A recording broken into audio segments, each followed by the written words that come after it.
Some of y'all are in such a rush to get a husband. Some of you really want a wife, but I don't know. Do men rush that much for a wife? I don't know. But I know a lot of women that's like, I'm not married. And you want a husband, right? You look at the wedding, you look at just having a partner, you look at all that. And one thing I always say, I've done a video like this where, why do you want to get married? Why do you want a husband? Why do you want a wife? You know, is it simply because you want to be able to sow your royal oats? Or you want to be able to just legally have sex? Is it because, okay, finally I can get somebody to pay some bills? I can finally have a man. I can finally have a woman. I can finally have a wedding. You know, what are your reasons? And just truly getting back to character. Is your character up to par? I'm going to tell you, there's a lot of people that's married and they're miserable. And I'm not just talking about unsaved people. I'm talking about saved Christian people, deacons, leaders, pastors, all kinds of stuff. Because we read about the stuff that happens a lot, you know. And people are married. They get married and they look at the dress and they look at the reception and they look at all of that. But not realizing, okay, round one, that's what it is. Now it's time for you to put in all the tools it is to maintain a marriage.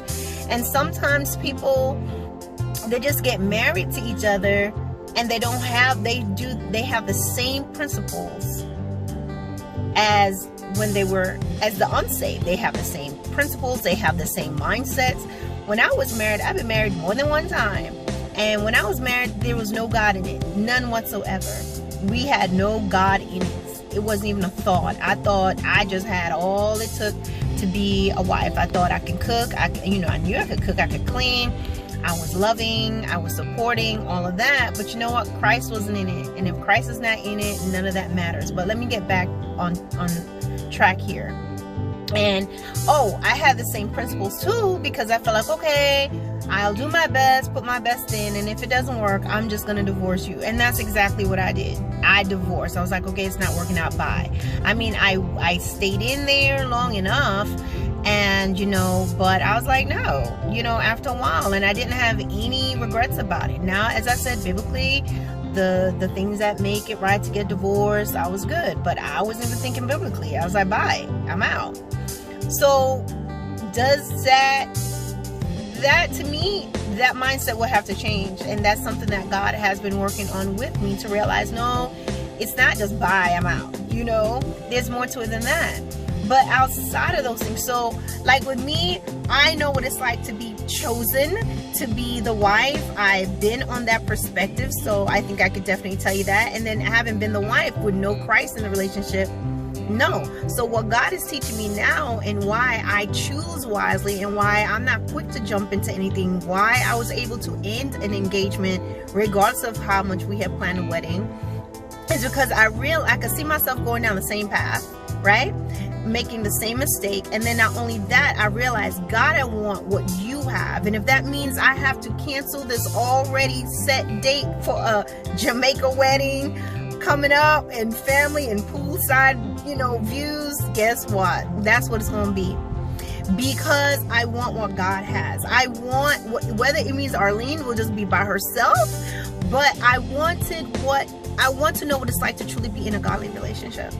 And that should be your goal as a single person, because there's a lot of people who are married that are miserable. There's a lot of people who are in marriages that they are sleeping with other people. They are sleeping in separate rooms. The wife is holding out on the husband, using sex as a tool. The husband is tipping around on the wife. They are getting consoled by other married people or single people. Sometimes, honestly, that's one of the reasons why some of these married folks don't want us single people around. Some.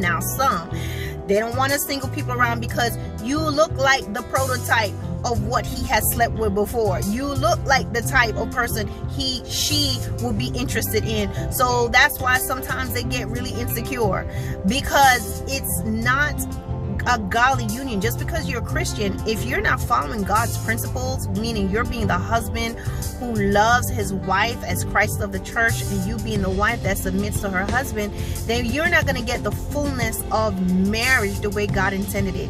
Now, some of y'all may say, how you know you wasn't married? Listen, I know because I'm sitting under the guidance of the Holy Spirit, and he's teaching me all these things, and I'm sitting there looking at y'all about to bust windows out in Jesus' name. You know what I'm saying? So that's how I can say these things. So guys, I'm not saying that it's not good to want to have a husband, but you want to make sure that you are set and in a place to truly be a wife.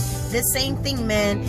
You want to be a husband, but you want a wife, but you got, you know, some ways about you that's unresolved. You still got a lot of pride. You still got a lot of ways about you. You can't say you're sorry. You know how to hold a grudge.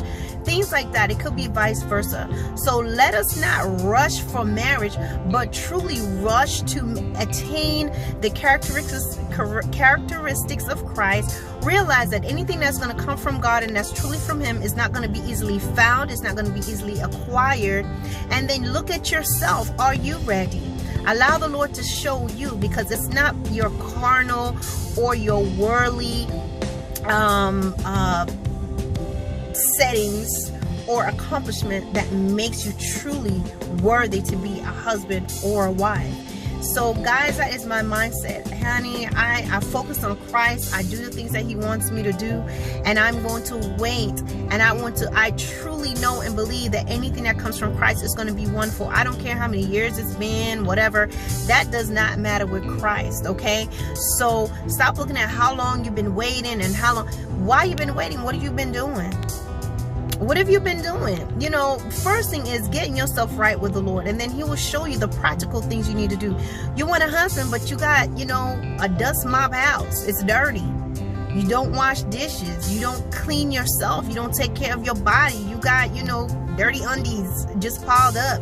You know, men, you have certain things. You got certain habits. You got, you know, it's not a Rolodex no more, but you got all these, you know, unfinished business, chicks all over the place, women that you still dealing with. You still have certain impulses. You don't know how to save. You can't keep a job. You know, all these things you got to come before God and say, am I right? You got people, women, you don't like, you know, like their family, or men, you don't want that woman to be around her friends.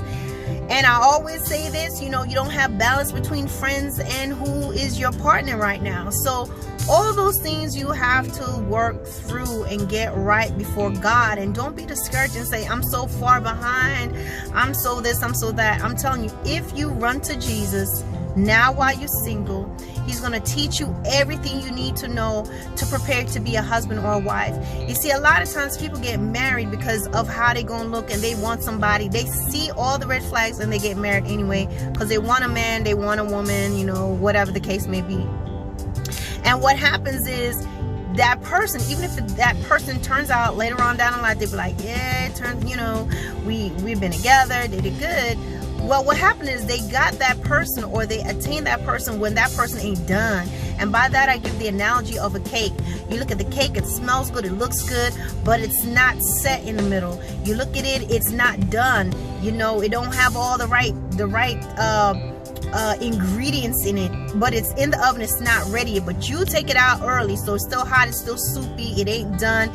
It's got some texture and not, it's watery, and then some areas are good and maybe overdone, but definitely not done. So it's not truly enjoyable. So you'll go through the process of the person still being the oven of developing, and you going through all the heat that went with it, instead of waiting on Christ, just being confident in yourself, waiting and allowing the Lord to get for that woman to be completely done, and the right man to be completely done in the oven of Christ's characteristics, and, you know, with him just being the baker, being the potter, and that person be willing to be the clay, so that it can be molded and made into the perfection that they should be for you.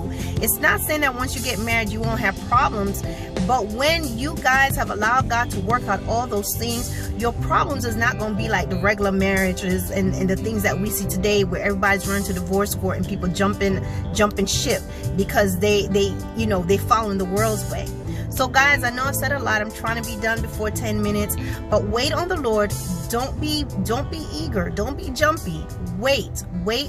Work on yourself and watch him do the rest. All right, I'm out.